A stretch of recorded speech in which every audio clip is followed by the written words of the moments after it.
Oke, masih nyambung sama yang tadi dengan apa?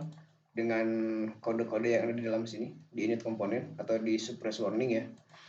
Eh, Kalau misalkan kita cek di sini di kode ini, di project ini itu ada coding atau kode yang dieksekusi cuma sekali seharusnya. Yang dipanggil sini di after init komponen. Jadi dia bakal dipanggil setiap kali si objek ini dipanggil. Jadi nanti kalau misalkan teman-teman sering lihat coding saya itu pasti bakal ada coding gini. Void reset ya. Nah, biasanya di reset ini itu saya panggil si data-data yang bakal diupdate. Misalkan data di tabel, terus kalau misalkan saya udah nambah data, dia bakal di reset lagi. Jadi kalau misalkan dia berhasil, dia di reset, di-update lagi datanya, biar dia yang terbaru. Nah, kalau misalkan kayak gini, kayak ini kan dia nge-reset si style dari si headernya. Ini kan cuma sekali aja untuk si tabelnya, jadi kita nggak perlu berkali-kali manggil. Nah, untuk coding-coding yang kayak gini, ini bau. Ini baiknya disimpan di dalam sini, dalam sini ya. Nah, gimana caranya kita masukin si coding yang bukan creation ini di dalam si syntax ini.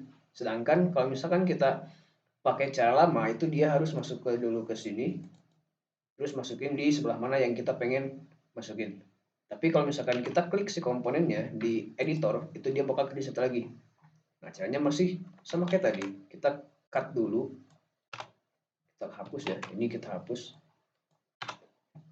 Oke. Masuk ke desain, sama kayak tadi, masuk ke tabelnya, masuk ke code. Nah, di sini ada beberapa pilihan. Banyak nih. Ada custom creation code, berarti yang tadi yang ketika si objeknya diinisialisasi itu bakal diganti dengan si syntax yang di dalam insert code ini. Nah, kalau pre-creation code berarti dia setelah si objeknya dibikin itu kita masukin kode ini. Nah, kita coba yang masukin di sini. Oke. Dia bakal disimpan di mana? Harusnya dia disimpan di setelah ini.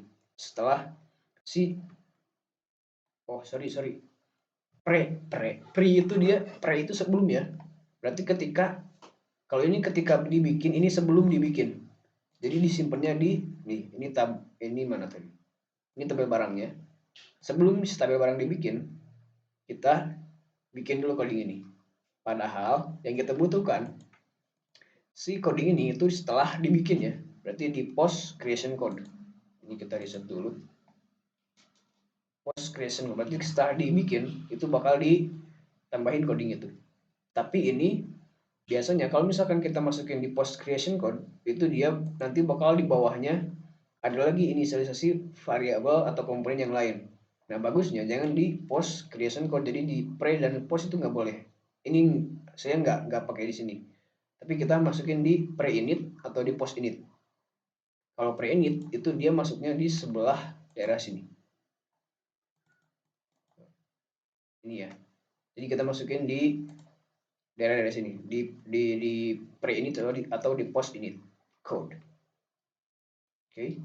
Kalau di post listener berarti dia setelah listener, kayak misalkan on click atau action perform itu di post listener atau pre ending code.